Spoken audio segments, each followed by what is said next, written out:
Hey everybody, welcome, and we're glad to have you. Hopefully everyone can hear me fine. This is John McCullough, joined by Nazir Tarhouni. I'm with OpenView Ventures. Nazir is from PitchBook, and we're glad to have you to discuss how to improve your odds of being successfully acquired. Just a few housekeeping things. We will have time for questions at the end, but throughout, if you type in, there's a box where you can type in questions. As you type those in, we can see those, and we'll sort of track them. So feel free to just ask what you want, and whatever we can answer, we'll do that at the end. Another just quick announcement: we will be sharing these decks. After the call, we'll blast it out to everybody who's dialed in. So I know I've gotten some questions on that already. So no need to take notes unless you want to, but we'll send this out so you can have it afterwards. In terms of format, Nazir is actually going to start and talk a bit about PitchBook's perspective, who's a close partner of OpenView, PitchBook's perspective on the M&A and venture-backed exit environment within the tech industry for a bit. Then he'll hand it over to me, and I can tell you a bit about things that we've learned at OpenView around how to take advantage of that nice environment that we're in. I guess nice being on your perspective, but things you can do besides building a great company as a CEO, founder, entrepreneur, or executive of a software or tech company to improve your odds, create optionality for your business, look for corporate development opportunities, just some lessons that we've collated. So we'll probably do, call it 40 minutes or so to walk you through our slides, and then we'll answer whichever questions we can at the end, and then we'll shoot the decks out afterwards. So with that, I'll hand it over to Nazir to talk about the environment a bit. Yeah, thanks, John. And so I think right before we get started, I think one thing we'll do is quick housekeeping in terms of what we are at PitchBook, and I'll try to keep it short. And as we get through the slide deck, the front half will be a little bit more analysis heavy from my end, and the others will have a lot of more visualizations again on the venture tech market and the exit market. And again, we'll make this slide available to anyone, and if there's different slices of data anyone might want to see, please don't hesitate to reach out, and we can try and service that for you as well. So real quick, at PitchBook, hopefully most people know who we are, but we are a private equity venture capital and M&A research and data provider. And so we track the flow of capital from limited partners into investment vehicles, the deployment of that capital into companies, and then on the back end of that, the exit markets as companies find liquidity and exit. And we track all the metrics in between that. So anything from valuations to performance and returns at the fund level, and also into performance once companies exit as well. And so with that, I'll jump into M&A activity from a high level with a U.S. focus. And so what you see here is U.S. M&A deal flow by year, and we take that back to 2010 for you. And you'll notice it's not easy to miss, or it's hard to miss. If you jump from 2014 to 2015 to 16, you have quite a bit of an increase in terms of aggregate dollars that have been invested, and in terms of total deal value, and also in the counts of transactions that have been occurred. And so just to give you a little bit of a perspective, in 2015, we're sitting at around $1.4 trillion worth of M&A activity in the United States across just over 12,000 deals. That moved to around $1.5 trillion total, around 10,000 plus deals in 2016. And so far into 2017, with about a quarter left, we're actually at around $1.12 trillion across 5,800 deals. Now, that deal count number pace is lower, puts us around the 8,000 total transactions range if you were to extrapolate that out throughout the rest of the year. But in terms of total value, we're actually on pace to come in relatively close, if not match, what we saw in 2016, which is quite outstanding when you think about the amount of dollars and value that's being invested from a total aggregate M&A deal value perspective. To provide a little bit more color on that front, I think that if you look at over the past few years, kind of the buying spree in the M&A market, you've had a mix of earnings growth that's been challenged, and a focus on public companies kind of hitting earnings by thinning out maybe the middle of the income statement as opposed to growing top lines, or a little bit of challenge growing top lines. And so what we've seen is kind of a growth by acquisition strategy from many strategics. And at the same time, we've seen a lot of dry powder, $546 billion plus on the private equity side that's trying to come to market as well. And so if you think about also where public equities are, you see that I think the stat I looked at the other day was around 71% up higher over the last 5 or 6 years. We're at all-time highs today in the equity markets. It gives you kind of, you use your equity and your stock as a currency. You look at the availability of debt, balance sheets that are stronger, and cash flow profiles that are stronger coming out of a recession. They're able to service that debt. If you take that with $1.9 trillion plus S&P 500 cash, excluding financial services companies, it's a lot of money and a lot of resources there to get deals done. And so I think that you kind of seen a plethora of transactions over time. And so if we sum all that up, what you look at is an incredibly busy M&A market, and so which I think is pertinent and relevant to the to kind of the purpose of this webinar as well as you think about where the bulk of exits actually occur on the M&A front. So if we look at this second chart that we have here, we're going to look at multiples, which is probably one of our most, I don't know if famous is the right word, but at least our most popular data sets that we carry in terms of transactions. You're looking at here enterprise value to EBITDA multiples, that total combined figure you see at the top in yellow. That green chunk there is we're looking at the equity to EBITDA multiples and transactions, and the bottom half is leverage, so debt to EBITDA total.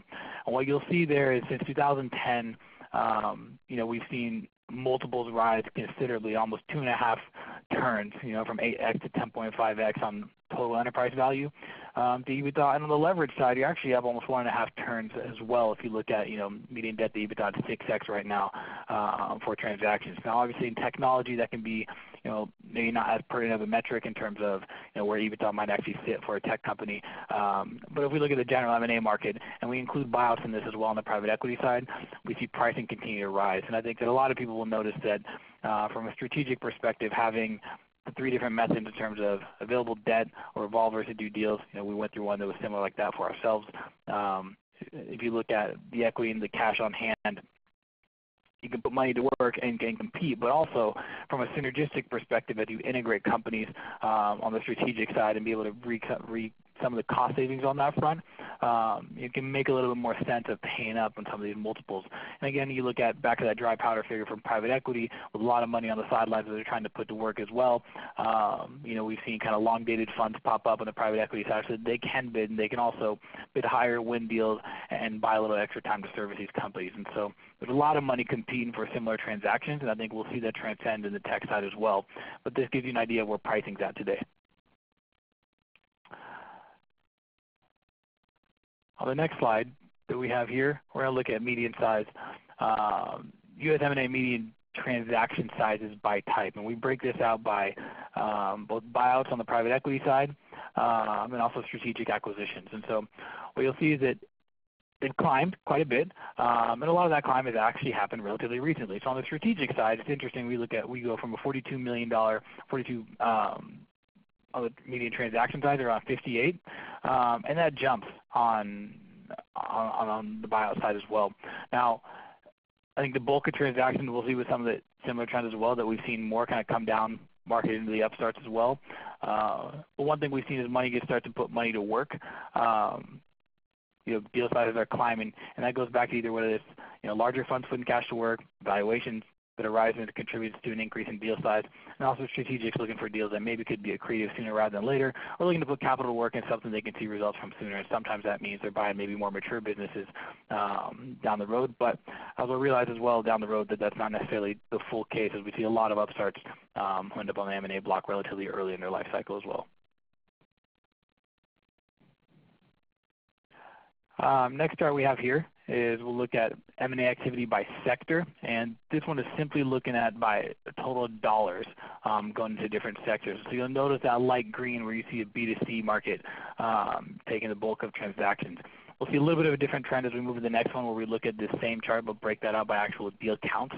But I think it's no surprise if you look at on the B2C side, a shift from the way individuals shop, whether it's a millennial demographic that's looking for more experiential consumer products, to competition among different brands that are out there in the market. But I think what we see on the consumer side is a lot of, maybe it's not consolidation, but it's a strategy of such to try and acquire and grow that kind of that brand footprint. and grow kind of these different, more unique business models that have started. And I think that's where you see a lot of activity that happens at the upstarts and the startup level as well, that bodes well for a lot of companies that end up in VC hands. Again, as we shift to this next slide here, we look at U.S. M&A activity by counts. And so this looks relatively the same, kind of boring, as we go from 2010 to 2017. But you'll notice on the IT side, consistently sits somewhere between 15 to 20% of total transactions. And again, that perks up a little bit in 2017 as we have thus far as well. And again, this is looking at things by simply deal counts.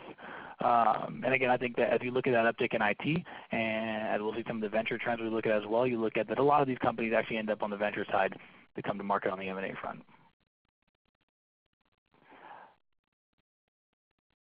I'll look a little bit now to dive one layer deeper in M&A activity specifically in tech. And so if we look here at M&A tech deal flow in the United States this year. And so a lot of the trends are going to be relatively similar to what you see in the broader market, but I thought it'd be interesting for us just to at least have the numbers on deck for you all to see on the tech side specifically. And so we look at around 1,600 plus transactions so far in 2017, $152 billion completed. Now it looks a lot lower and also nowhere near pacing to where we were in 2016, which on 2,700 plus transactions across $400 billion. If we look at the pace of where we're at in 2017, you're looking at roughly a 50% drop in terms of the total deal value that we'll likely close on. But in terms of activity, while it's a sharp drop, it's actually a much lesser drop in terms of 20% of deals. And so again, I relate that back to some of the smaller transactions that could come to market as well. But one thing I will highlight is if you look on the M&A tech side as well, we've got a lot of transactions that whether it's your SanDisk and your Western Digitals, whether it's your Broadcom Avago type transactions in 2016 that sit at around $35 billion, whether it's your LinkedIn Microsoft transactions. So there are a few mega transactions that skew that number higher. If you backed out the top 3 M&A transactions that happened in 2016, it's around $83 billion worth of total deal value. That still puts 2017 to pace a lot lower. And so have things pulled back relative to 2016? Yes, but we see that if you look at it on a historical level as we extrapolate out, there's still a tremendous amount of M&A activity. The next chart you're going to see here, and a couple of these, they don't tell too much of a different story in the charts before, but one thing that's interesting is we break them out to give you a good breakout of how much private equity and buyouts from an M&A perspective are contributing relative to what you see on the tech side as well.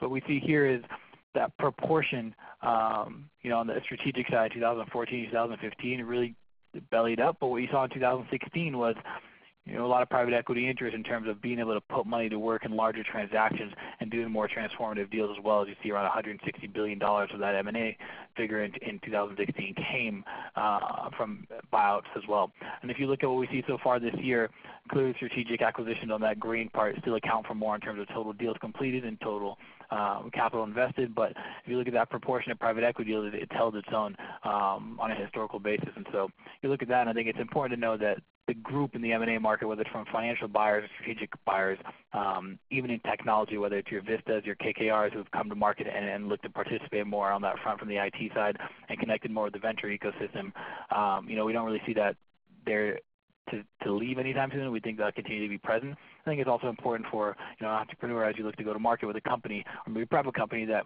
you're looking at a mix of different types of buyers who might come at you on the M&A front.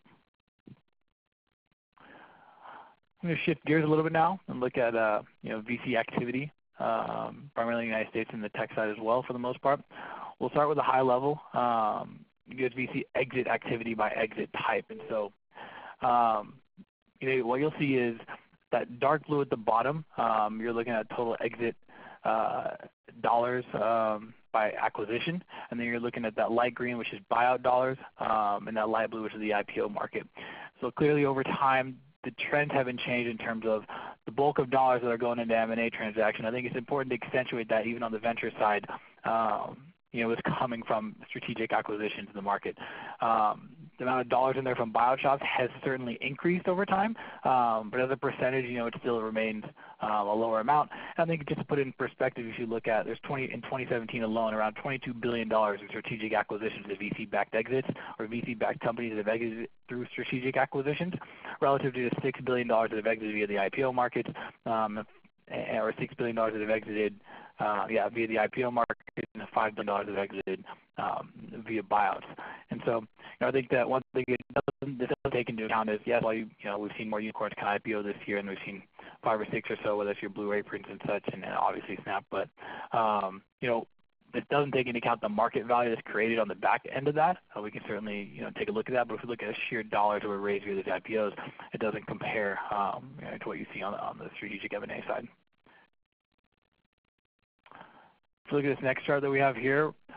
This one we always think is interesting in terms of trends we've seen over time. USVC median time to exit by exit type. And so the trend is consistent in terms of the time to exit for companies has increased. But again, if you look at where the bulk of your exits might come on the M&A side, you're still seeing companies exit at a much faster clip via the M&A route than what you see on the IPO or the buyout shop. A couple factors play into that. Obviously, on the IPO markets, I think that it's no secret that it's a lot tougher to operate a public company. In the old days where you maybe take a company with a $200-300 million market cap, you can come to market with that and then grow on the public side. I think today we've seen that growth happen privately before they're big enough and steady enough before they can go public. And I think that there's also a lot of capital out there, whether it's from growth equity or from venture firms able to provide those follow-on rounds. And so for a lot of entrepreneurs, it's can you continue to raise capital rather than just go public? But I think that if you look at on the buyout side, it's a little bit shorter time frame. It's 6.8 years median time to exit so far this year. And on the strategic side, it still sits sub 5 years. And so I think that fairly pertinent, especially as you look at M&A and the group of buyers that are going to be out there. One thing that we think is interesting that speaks to that as well is if you look at the percentage of U.S. VC-backed companies to exit by VC capital raised. And so basically what you're looking at here is we broke out all exits by type that have occurred since 2010. Broke them out in the IPOs, buyout, and acquisition. And then what we did there is we looked at on a percentage basis based on that bottom part of the graph is based on how much money did they raise based on the type of exit they went through. And so if you look at that first part, you see the dark blue line and the light blue line, which is us looking at buyouts and acquisitions. Around 40% of companies over the last 7 years or so to go through a strategic acquisition had actually raised less than $10 million before they came to market. On the buyout side, it had raised less than 45% had raised less than $10 million. And then you jump from 25 million to 50 million. On the strategic side, anywhere from that stays relatively flat. When you look at how much money they've raised, you're looking at around 20% of companies had raised somewhere in that range of capital before they went out. And then you jump that forward and you look at, okay, well, what happens when you raise 50 to 75 million, 75 million plus, or 100 million plus? Now we start to see the IPO line creep up. And things that we talk about is, as a company gets bigger, it raises more money, and the valuation increase, you could see a phenomenon of where the amount of target acquirers that are there can also shrink on that front. But I think it's pertinent to know that while you're raising capital, a lot of these deals happen earlier on in the life cycle. And while we've seen the median time to exit stretch, specifically to the M&A side, we clearly see that there are deals that are happening earlier on. And so it's important to look at kind of prepping if that is the exit route you're going to take, or consider that you prep for that earlier on, given that the amount of people that knock on the door can come earlier on in a company's life cycle as well, whether that's strategic or from the buyout side as well. A couple other things we're going to look at before I pass it off to John is venture capital and tech itself. And so I think that what we've got here is a couple more slides. Just to give a little bit more color, if you look at this, we're looking at tech VC exit activity by type. So we just looked at VC exit activity by exit type. Now we're looking at technology only. The trends remain relatively similar. If you look at in 2017, $12+ billion in M&A has happened relative to around $4.9 billion that have gone through the IPO market or either the buyout market, and around a smaller percentage of that that's gone through the IPO market as well. And so if you look at that over time, it's stayed relatively the same. The light blue line you see at the bottom, number of deals, number of IPOs are down is lower, and the total amount of exits on the tech side from venture capital that's happened to the strategic M&A side has increased as well. And the last chart we'll kind of look at from a data perspective is that median time to exit for tech companies that are VC-backed. And I think we see it shrinks a little bit. And so if you look at on the M&A side, 4.6 years, the median time to exit via strategic acquisition, that's relative to around 4.8 that we saw before for all VC companies. The IPO market is actually a little bit less so far in 2017, at around 6 years to exit, and the buyouts are around 7.1 years as well. So that's just a couple other, quick quick slides you thought were interesting for some of the top 5 U.S. VC exits we've seen over time. You have a date there, WhatsApp, I think familiar with those. And we'll keep that slide up just to give you a little bit of context around the type of cash and money that could flow into some of these VC exits from a strategic side.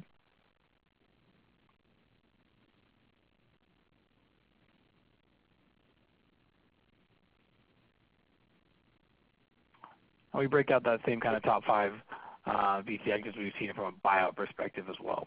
So we look at Chewy, AppLovin, Sitecore, things that have happened relatively recently. They've had a big dollar sign attached to them as well. And so with that, thank you all for listening. And again, we're happy to send around the deck. And if there are other data slices or data sets you all might be interested in, please don't hesitate to reach out. We're happy to help provide that to those who are on the webinar. So with that, I'll pass it off to you, John. Thanks, Nazir. That was great. Very interesting data. So following that, I wanted to talk a bit about a playbook that we put together at OpenView, which really just pulls together learnings from working with our portfolio. And just as a quick background, OpenView invests exclusively in expansion stage software companies, B2B software companies, across the software stack. We have about 25 or so companies in the portfolio now, ranging in size from a few $1,000,000 in revenue to well over 100. But obviously one thing that's on the minds of all of our companies is sort of where are we headed. And while everyone wants to take the public markets route, and that's a very good one, as Nazir just showed in the data, the fact of the matter is that's not where most companies end up, and that's perfectly fine because as he also showed in the data, there's some great outcomes via M&A, whether to strategics, so other big tech companies that might be looking to fill a need, or to private equity buyout shops. So part of my role at OpenView, I spend time with the companies. Over the longer run, part of my role is to think about strategically how do you position yourself with the right ecosystem of potential acquirers and partners for your business. And how do you sort of get in front of those folks and raise awareness? And at the end of the day, it's about creating optionality just to improve odds without putting up a for sale sign. So you're not going out there saying I'm for sale. It's more about sort of planting seeds. And there's just a bunch of things that you can do as a CEO or even a head of BD or a CFO that can just kind of raise or elevate your brand with the folks that should know who you are. So we created the playbook. It's pretty straightforward stuff, but not a lot of people do it, and not a lot of people do it enough. The way you use it is, these are tips and templates, but it's not telling you whether you should sell your company or not, and it's not a sell-side M&A playbook either. This is not about how to make it through a deal, which you could write an entire book about separately. And you need a good business still to have a good outcome. That's the most important thing, is to execute. But while you're executing, you need to pick up your head sort of for a few hours, even a few hours a month, and you can time efficiently take some of these steps around strategic corporate development. And the reasons you do it, in my mind, it's optionality. Like I said, it's really the CEO's job to do that. You might not end up going public, but there are certain things you can do to create that optionality, and then you have a choice. But also in the nearer term, you're looking for business opportunities. The same folks who look at acquisition targets at big tech companies like IBM, Oracle, and others are usually the same, if not overlapping with the folks that are looking at partnership opportunities. So it's one and the same, really. When you're talking about M&A, it's a very similar discussion to talk about how do we partner together and go to market. And it's just a good way to get in front of folks. And you might stumble on a partnership or some sort of deal that's revenue generating in the meantime, and I've seen that happen quite a bit in the portfolio. Intel gathering is another reason. You don't know what the bigger folks are thinking and saying and how they view you, and you might learn something about how they think about the market and where they're headed. Likewise, they can learn from you. So that's really important. Just as a baseline, you're always going to get that, having these discussions, and then obviously you're building relationships as well. It's really not rocket science. Like I said before, it's pretty straightforward. I think one part of the mindset that's important, though, is it is long-term and it's ongoing and open-ended. as you go out there and build your network and get in front of people. You don't really know when it's going to pay off. I think of it as dental flossing. It's important to do. You kind of have to do it. There's no immediate payback to it until you go get your checkup and you're not getting your teeth scraped out of your head or anything like that, but it is important to do, and it doesn't take that much time. So that's why we say Rome wasn't built in a day, but it will pay off eventually. And like I said, in the meantime, you are finding, hopefully, some partnership opportunities and gathering intel and building relationships anyway. So the three work streams, really the three things we have our companies do long before they're in some sort of urgent situation or being acquired and like that, the best practices are getting your deck together to tell your story, identifying and reaching who your target acquirers / partners are, and then meeting with and leveraging the investment banks, which might sound surprising to some of you, but I can talk a bit about that, how you can really get a lot out of the bank before even necessarily engaging one of them. I used to be an investment banker myself, so I can tell you firsthand that there's quite a bit leverage we can lend, both before and after engaging. So just real quick, sort of a sample work plan, something we might do with one of our companies. This, again, is just purely an example, but sort of as you're building your deck over a couple of months and getting feedback and iterating and sharing it with folks, you're also talking, building your list of potential acquirers, building a thesis around who they are, and then eventually going out to them either through cold email or hopefully an introduction. I'll talk a bit more about that. And then, again, like I said, meeting with, working with a couple investment bankers probably each quarter to sort of further your efforts. The corporate deck is a big part of all this. There's a couple of reasons why. I mean, you need to be able to tell your story when you sit down with people one-on-one, whether that's a potential acquirer or investor or partner or bank themselves. It's just obviously a vessel for getting your message across, but also it's something to leave with people or send them beforehand. A lot of times when you wrap up a meeting, that's just a good way to say, hey, I'll send you my deck. They can then circulate it on their end, which folks usually want to do. If someone's going to be your champion inside of a potential acquirer, they kind of need a way to tell the story. So, shoot it over in a PDF. And then if you're going to present at bank conferences, which I think is a good time-efficient thing to do, if you go to the right conferences that are a fit for you, you can actually just present this deck.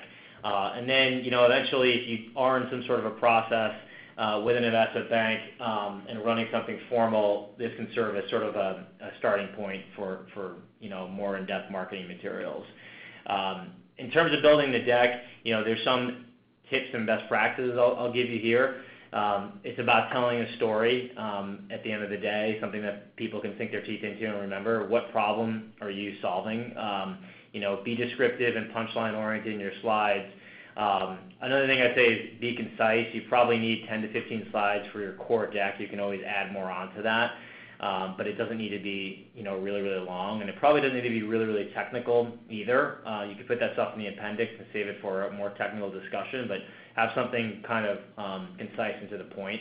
And then, keep your logo and page numbers, that sort of thing. Be clean about it. Be consistent. Don't use blurry images, that sort of thing. Make it look good. The biggest thing probably is iterating a ton, not with yourself, but getting something out there to your team, whoever you want to get feedback from. Your board is obviously a really good perspective. Your advisors, maybe an investment bank that you're talking to. Talk more about that in a second. But like I said, it's a story. So what problem are you solving for your customers? What's the problem? Whose pain point is it? And how are you solving it? That's really important. The next most important thing probably is why is the market massive? That's what people care about. And then, things like what's your secret sauce? Who are the competitors? Talk about your team. Obviously, your business, if you have some traction, who are your customers a little bit, what's your go-to-market model, how is the org built, that sort of thing. And then when there's more sort of in-depth discussions, and maybe you're under NDA at this point, talking to somebody, after several meetings, you can talk more about financials and KPIs. That's a bit of a feel thing in terms of how much you want to divulge. And then, obviously, what needs you fill for the target party. You can have a slide for, Oracle. You can have a slide for Adobe, you can have something you can just slot in the back of the deck. This is how we fit. And then if that's telling a story, the standard sort of sections are here. It doesn't have to be in this order, but the things that you want to be talking about are the problem, obviously. Business highlights, having sort of one page that just talks about kind of the metrics of the business a little bit, who might be invested in you, maybe some awards you've won, some marquee customers, just like the at-a-glance slide of this is my business to orient yourself, even where we're headquartered, that sort of thing. I do like dropping that in there towards the front of the deck and then talking about things like the market validation, market size, competition, growth opportunities, the team, and then potentially financials and KPIs. And you might expand. You're going to lean on certain sections more than others. It doesn't have to be one page each or 2 pages each. If it's a competitive product gap or a huge market opportunity, you might spend time on certain sections sort of more than others. And I think I said this before, but I will send this deck out afterwards, both this entire presentation, so you don't need to take a ton of notes. I know I'm moving a little quickly, but you'll have a chance to look at all these slides afterwards. We'll shoot it out. And then for building the deck, it's as much about process as it is about content. Just being able to approach this knowing that it's going to take probably 10 to 20 versions before it's decent. It really takes a while to build a good deck to tell a story. So, it's rarely a couple weeks that you can even do it, and I think it usually takes more like a month or more if you're really going to iterate with people. Just get something created, even if it's really, really crappy, and get it out to somebody to react to, just some sort of first draft, because people can't help you unless you put something down on paper. They're not going to think of it for you, but if you just get some content down, even if it's a shell or an outline, folks can just react to it and start giving you feedback. So leverage your board, leverage others on your executive team, leverage investment banks, and just get feedback and start iterating. This is just a sample. I mean, they take different amounts of time, but I've done 30, 40 versions of a deck, just continuing to get feedback, and you kind of worry about the formatting and polishing until the end. And you're in luck because we have a deck on this as well. So we'll send that out with it, but it is a deck on building your deck for really, it's oriented towards software companies, but anyone can probably use it, and it's oriented towards these types of discussions with potential acquirers more than it is capital raising, but you could potentially use it for that too, and just some ideas going into more depth on some of the things I just talked about. So we'll send that out with this presentation afterwards. So the second work stream, thinking about who's out there that you might want to be talking to, your target acquirers, so to speak. There's sort of 6 steps to it, and I'll go into all of them here, but engaging with and getting in front of these people, a bunch of things you can kind of do.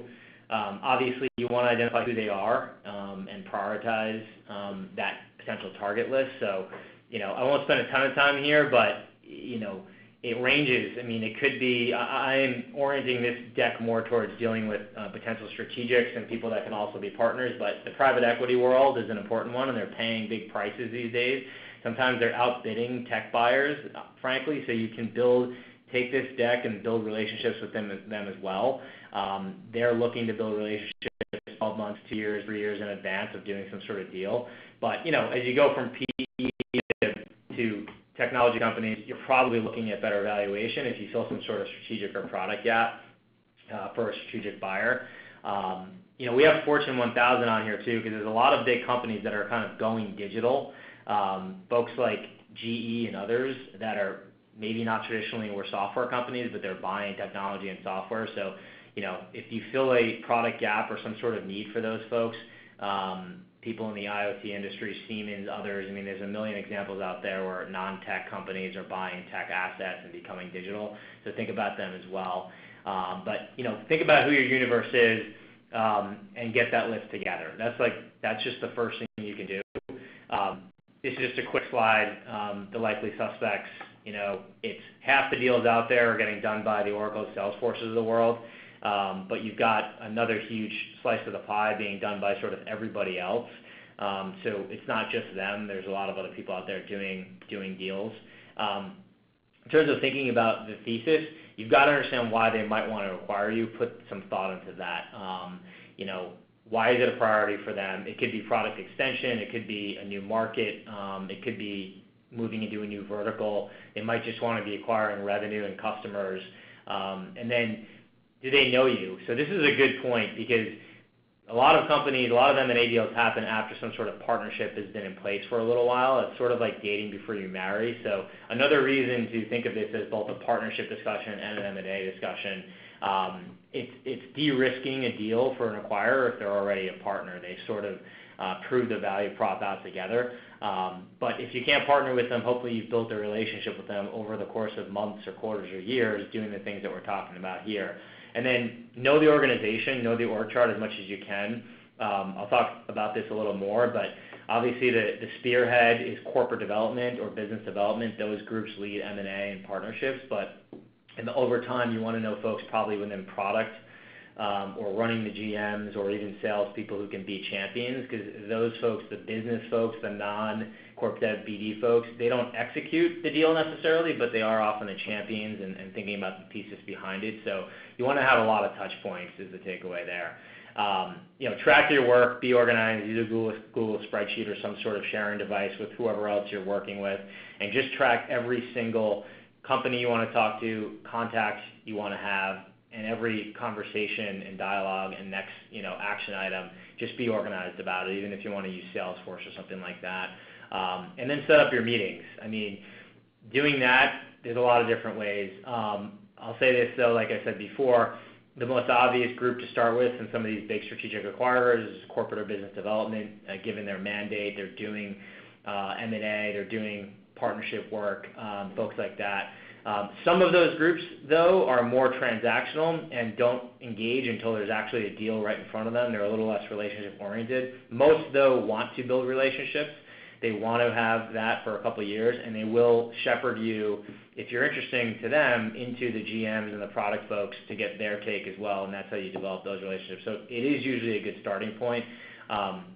And leverage your network for introductions. You can reach out cold, but if you can get introductions through your backer or through an investment bank, that helps. And then positioning them, I always tell companies, make it about, you don't have to use the words acquisition or sale or anything like that. Talk about how we can just align as partners.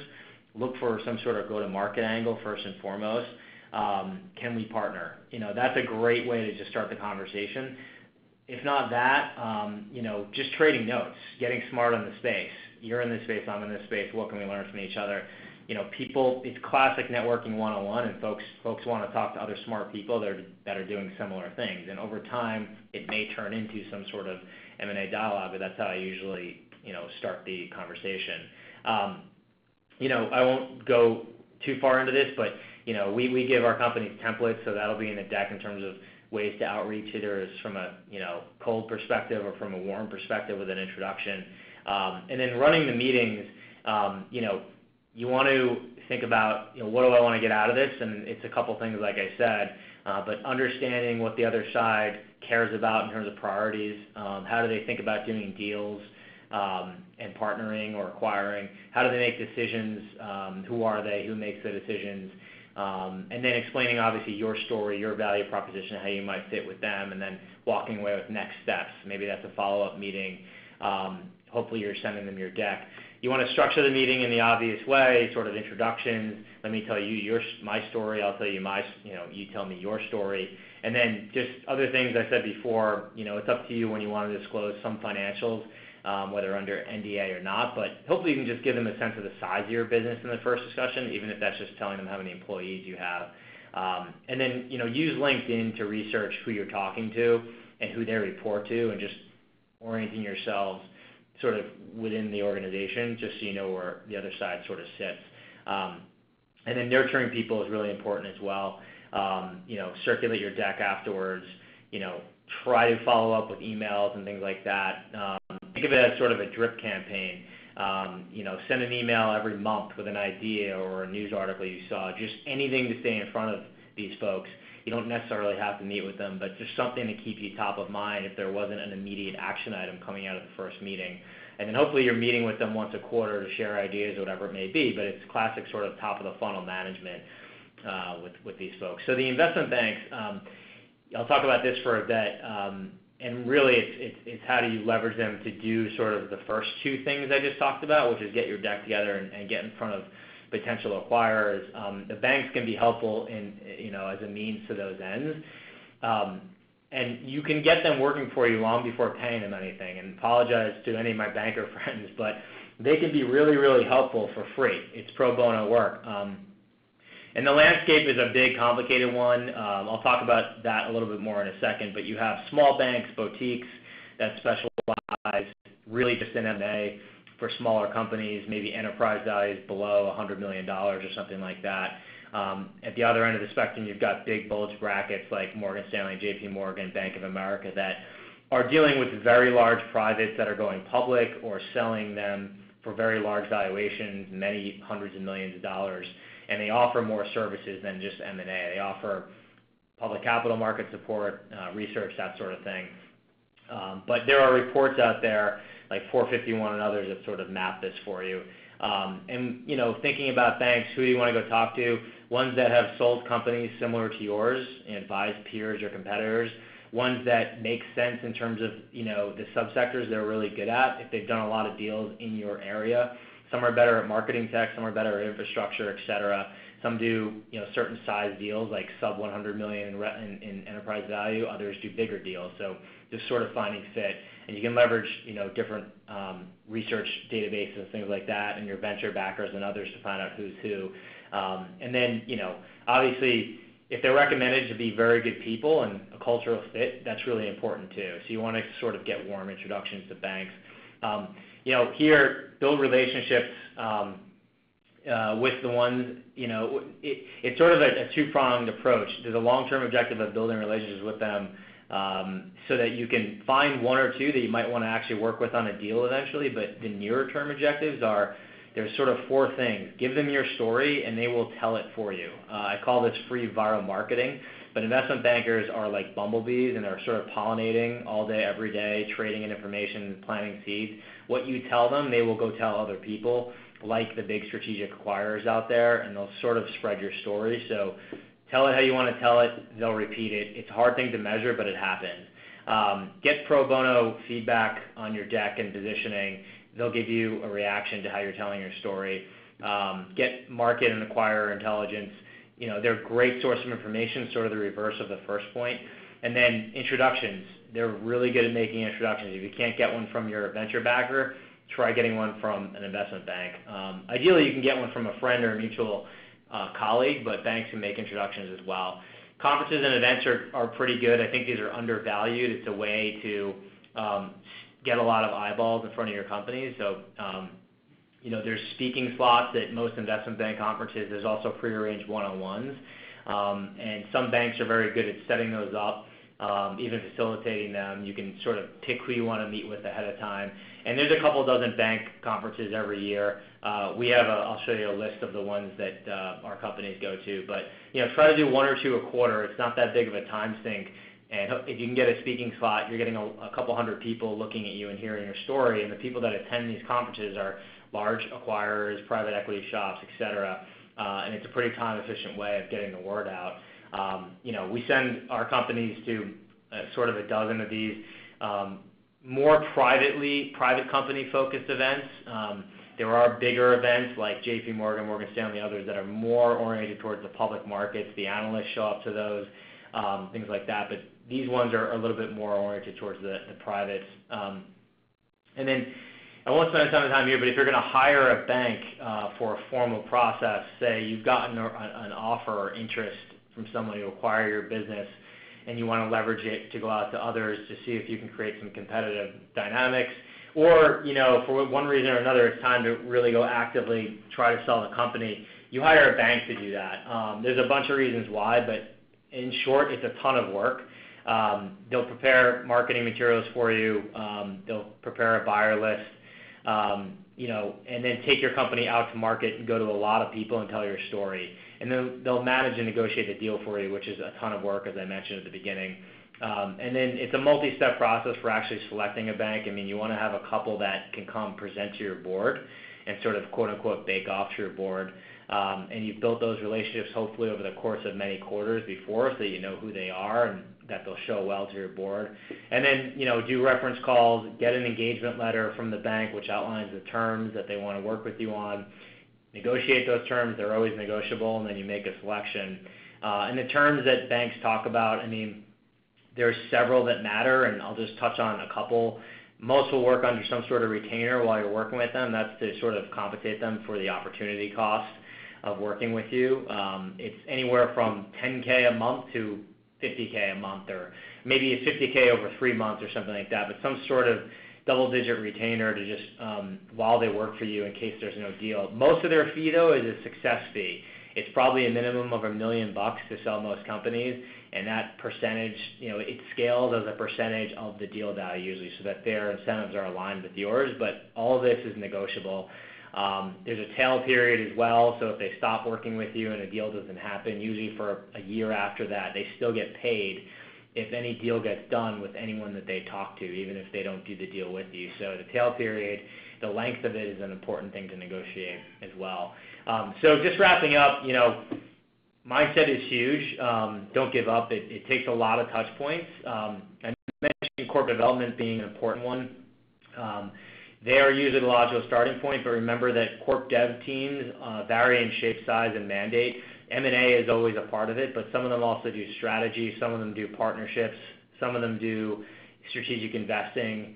So just understand what the group is responsible for. Some of them are very small. Most are very lean groups for the size of the business.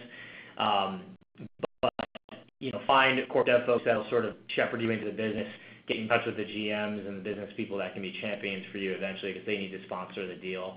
And then be patient. You're digging your well before you're thirsty. I think I said that before, but it's just like any form of networking. You can't expect anything right away, but you need to kind of do this in and out, month to month, quarter by quarter, pick your head up from executing, and eventually it pays off. It's folks like Microsoft and SAP look at literally 1,000 companies a year, and they manage pipelines, and it does make a difference if you have been in front of them, if you've drip campaigned them, if you struck a partnership with them. They'll sift through that stuff faster if you've kind of been around. If you're a unicorn and everyone knows you, then great, but you've got to do some legwork otherwise.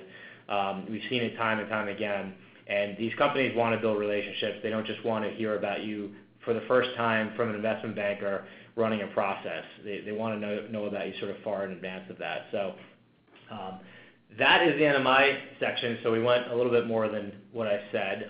But a couple questions here. I think I sort of answered them. I think I actually pretty much answered them. We're going to send the deck after. You can respond to that email. We'll include our email addresses when we send it out. And if you want to ask one-off questions to myself or Nazir through email, we can answer them there. But I think I kind of covered everything that folks asked about during the presentation. So with that, we'll wrap it up. And thanks very much, everybody.